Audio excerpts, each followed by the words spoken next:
Well, I'm here with Dr. Tom Lutz on the Convene podcast from Atlanta and California. We're kind of coast to coast. Tom, thanks for joining us on the broadcast.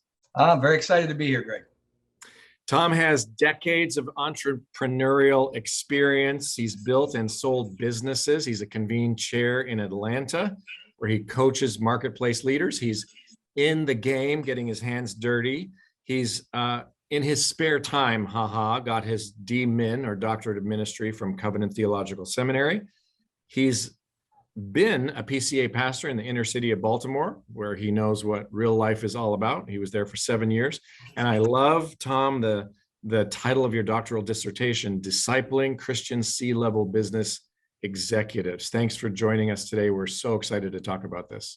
Yeah, so it's obviously a passion of mine. So glad to talk about it all you want.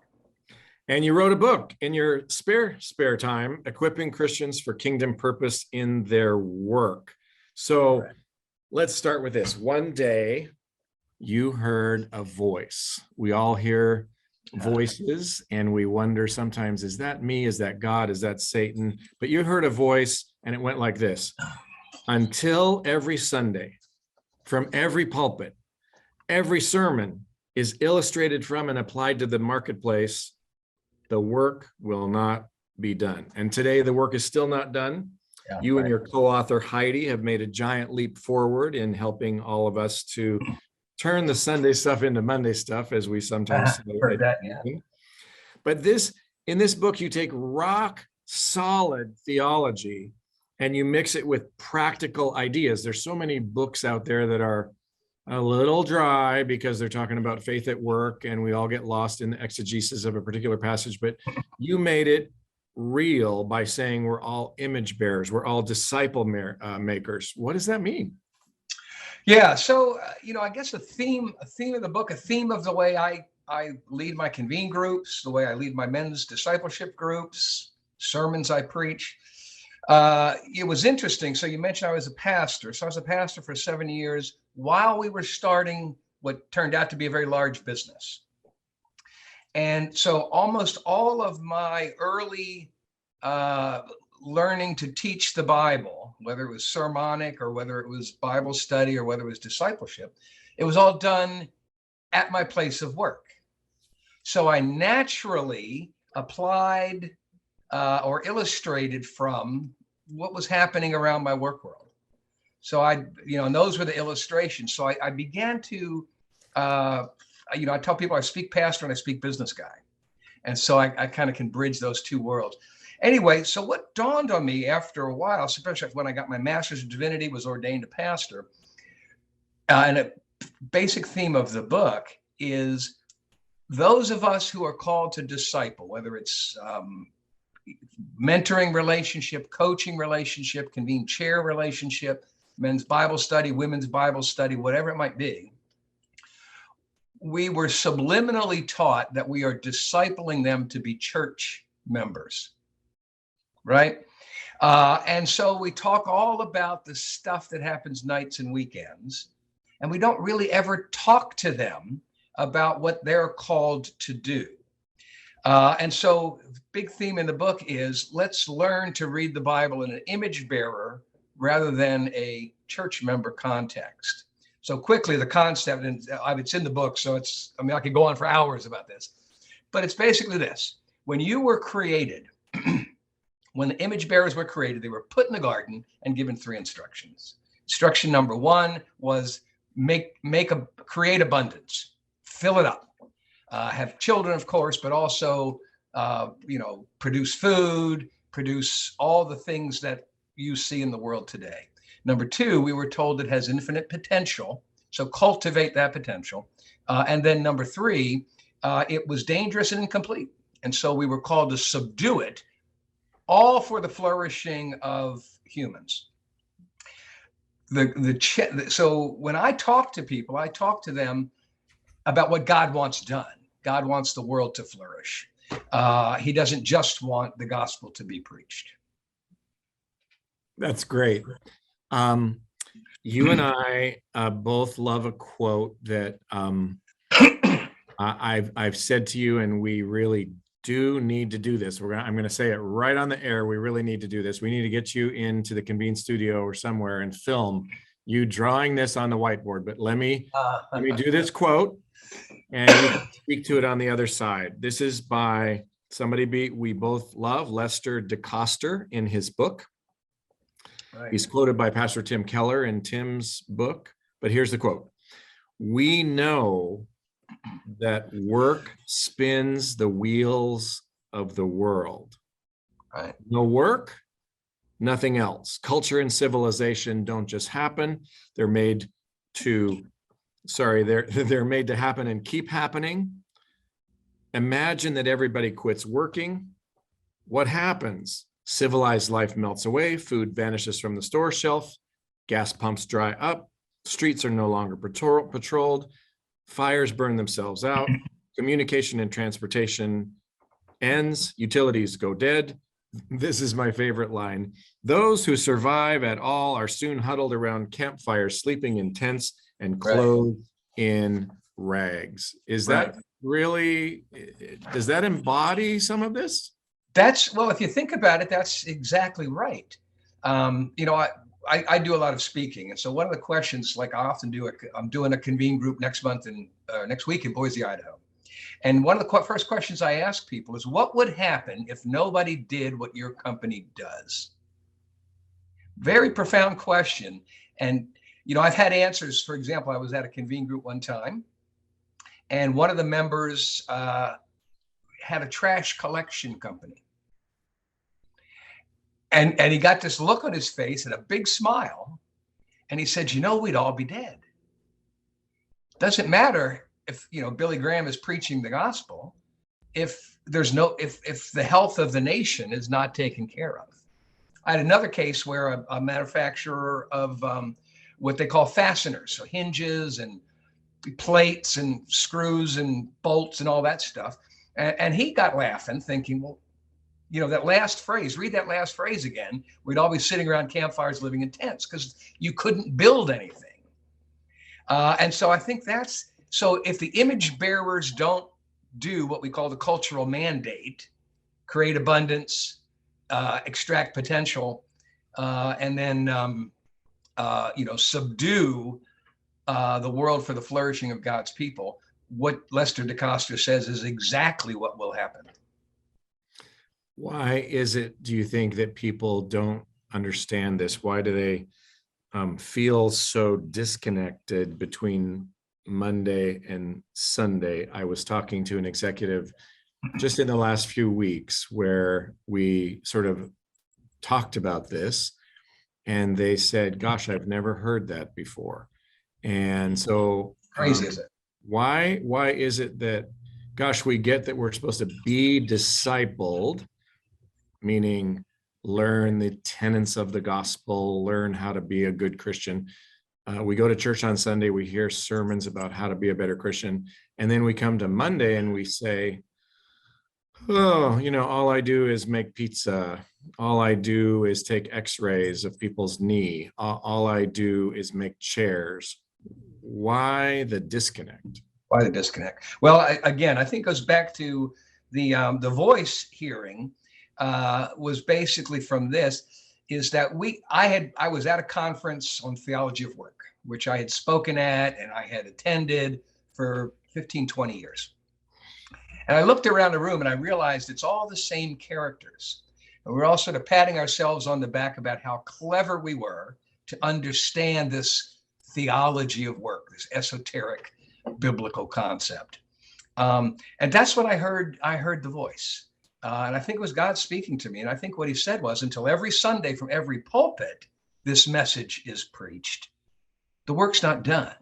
So people can go to a conference. They can go to a Made to Flourish conference, or they can hear Tim Keller speak. And then they go back to their discipling role, but no one talks to them about how to talk to people about what it means to be an image bearer. With the net result that the illustration, so, pastors are not bad people. They're not trying to create this problem. But if you think about it, they're trying to be relevant to you when they preach. And so their illustrations and applications are where your life connects with theirs. And where is that? At your hobbies.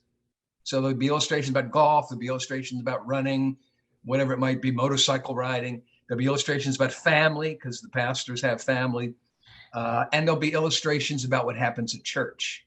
But what's missing is ever talking about someone's work in the context of a theological teaching. I teach a course at the seminary where one of the assignments is go look at the way Jesus taught. And you take one of the Gospels, and every time Jesus mentions someone's job or someone's workplace, highlight it. And it's everywhere, right? Jesus constantly talked about people's jobs, to the result that after the Sermon on the Mount, the people said, "This one speaks with authority, not like our scribes and Pharisees." And so I think that's the problem, is we've just never heard work spoken of in the either illustrated from or applied to the workplace when we do our theology. Mm. Well, let's be hypothetically practical here for a minute, and let's pretend that you're speaking to somebody who owns a furniture manufacturing company.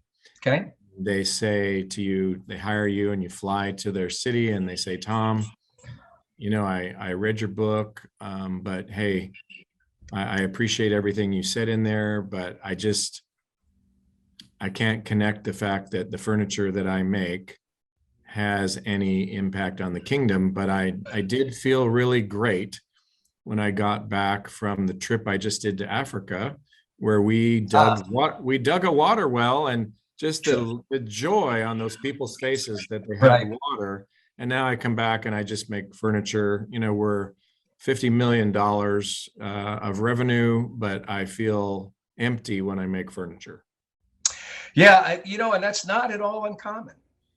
I speak a lot at business owner groups or executive groups, and I hear that all the time.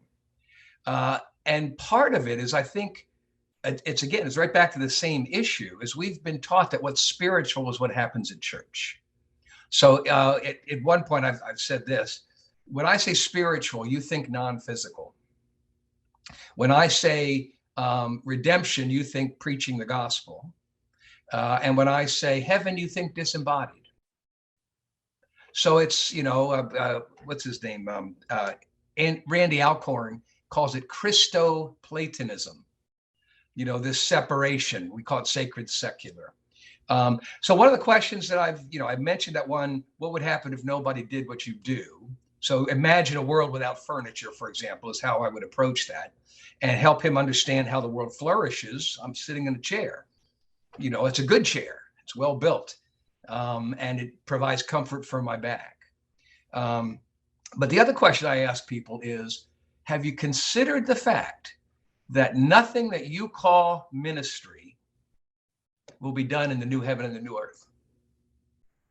Just think about that for a minute.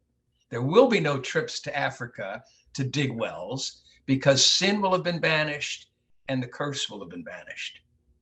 But we will be building furniture in the presence of God. God will sit in his furniture. Isn't that amazing? Wow. But I think that's how I typically have approached it with people. And usually you see the lightening of the face when they begin to think, wow, God really cares about furniture. Sometimes I like to remind people that God is creative. We all know that. Yes. And he made the furniture maker in his image, which means the furniture maker is creative, which means when the furniture maker makes furniture, he or she reflects the creative nature of God. Right. Absolutely. Well, not only that, but Jesus built furniture. Right? Jesus spent more time on the earth in the workplace than he did preaching the gospel. And I'm guessing those as two separate activities. Yeah. And I'm guessing if Jesus made furniture that was crooked, the drawers didn't work, the legs were not the same length, the finish got mangled and doesn't look good, Right. nobody would be buying his furniture. No, that's true. You remember the movie Passion of the Christ? Yeah. There's a scene in the beginning of that where Jesus is coming up with a new concept for furniture, a tall table and tall chairs. And his mother looks at him and says, that'll never sell. I mean, so Jesus made mistakes. He made marketing mistakes. He learned, the book of Hebrews tells us he grew in wisdom and stature with God and men. And so what is wisdom? Wisdom is the ability to do what image bearers do and to do it well. Yeah. When someone builds furniture well, that's biblical wisdom in practice. Yeah. Yeah. Well, Amy Sherman, your friend and mine, senior fellow at the Sagamore Institute, authored a book, Kingdom Calling, Vocational Stewardship for the Common Good. She made a pretty blunt assessment saying that discipleship that doesn't equip people for the activity they spend 40% of their waking hours doing is not discipleship. Say more. Well, don't want to be a broken record, but discipling people for church work we don't talk about their work. We don't talk about what they are uniquely gifted, called, and positioned by God to do. We talk about, if I were a pastor, I'd be talking to you about you doing what I'm called to do. It's a fascinating passage in Ephesians. Ephesians 2:10, after it talks about you saved by grace, not of yourselves, it's the gift of God, etc. It says, for you are Christ's workmanship, created in Christ Jesus for, and then there's two Greek words, ergon, kalos, good work. If you look up in a Greek dictionary, that word ergon, it'll tell you the main meaning. The meaning that Paul would have pulled a dictionary off and read is what one normally does as a job. That's, to me, that's so profound, but that's reading the Bible in an image bearer. When I read that verse, I say, it's not about the good works that I do at church. It's about the good work that I do in the community. That's very cool. Yeah. So she's basically saying they're called to build furniture. They're called to collect the trash. They're called to fix the coffee machines. And if we don't talk to them about that, then we're not talking to them about their calling, which means we're not discipling them to be what God wants them to be. So I think Amy's dead on with that. Let's get very practical. Okay.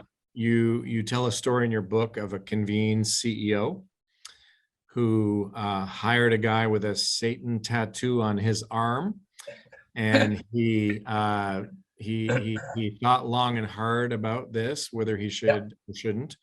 And what happened next? Yeah, so it was early on in his role in Convene, just beginning to understand that God cares about the way he shepherds his people, and we talked a lot about those kinds of concepts. One of his good workers had brought this person as a possible candidate, and he was chain smoking, had a Satan tattoo on his arm, and failed the drug test. And so it was at our window. And by the way, he's subsequently sold his company. So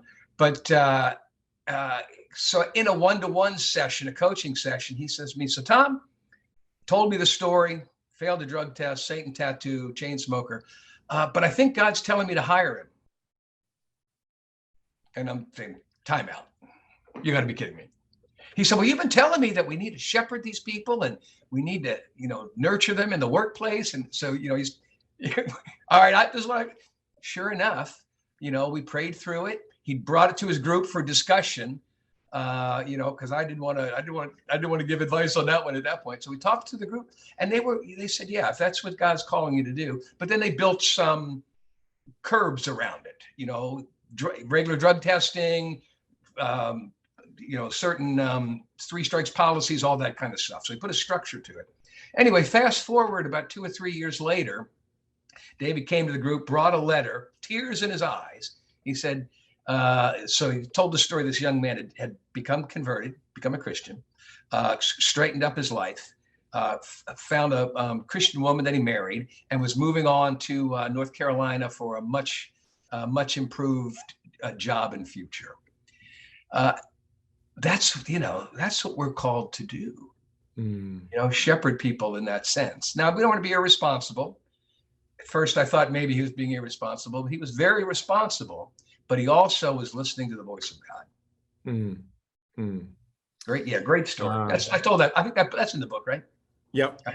And what's that quote from Dorothy Sayers? The church has for so long, this is a loose quote, the church has for so long told people not to be drunk on Sundays. On weekdays.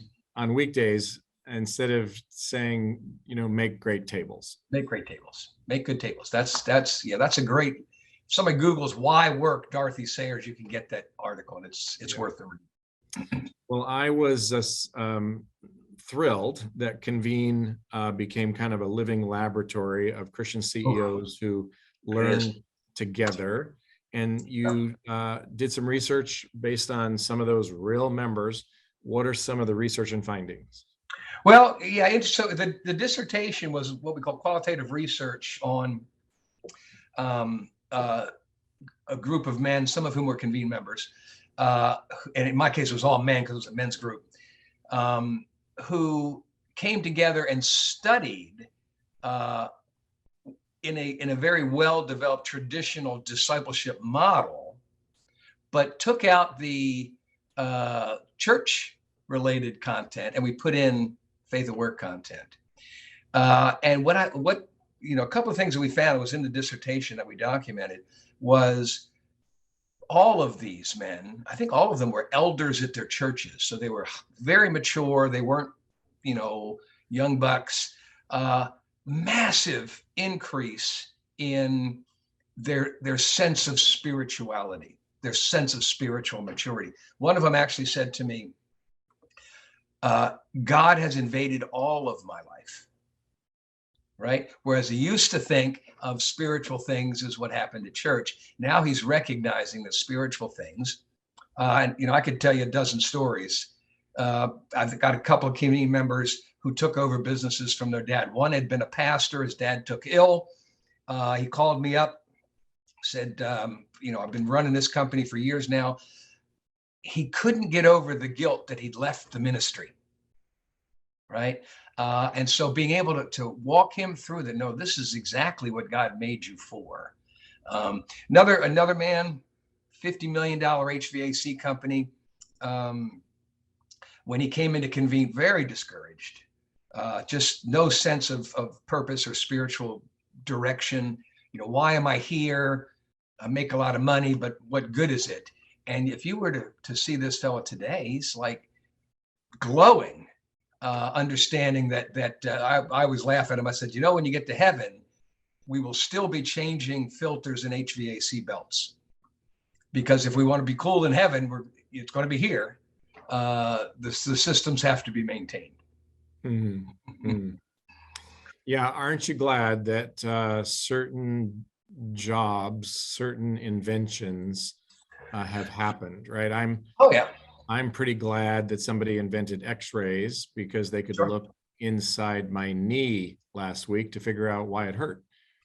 And but yet the X-ray technician might not have felt like, if they were a Christian, that they were doing anything to glorify God. They might felt like, right, when I serve on the finance committee tonight, or the building committee, or the whatever committee at church, then God will like me better than when I X-rayed Greg's knee.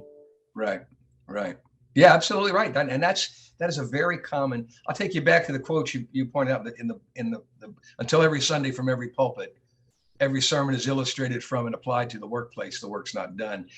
What that has motivated me to do is we have got to train the disciplers, and that's the reason for the book, is train the disciplers how to disciple people as image bearers, like we talked about, not just as church members. Mm-hmm. And then, then that person will walk into that work and realize that God cares. Mm-hmm. She's doing the work that God wants done, because as a result of it, in Mosaic, the world is flourishing, or more flourishing. I remember sitting one day It was at Keats Island in Oh Vancouver, yeah. Canada. I could take you to the exact steps I was sitting on. And it was a business leader who was involved in church pastoring type roles in a new way. And then he went back to business, like you just alluded to with one of your friends.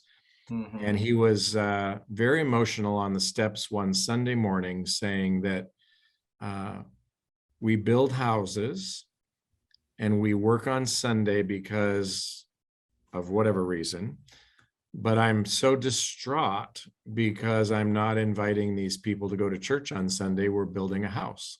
Mm-hmm. And I was able to share with him that most likely the people who were his subcontractors and employees would never go to church.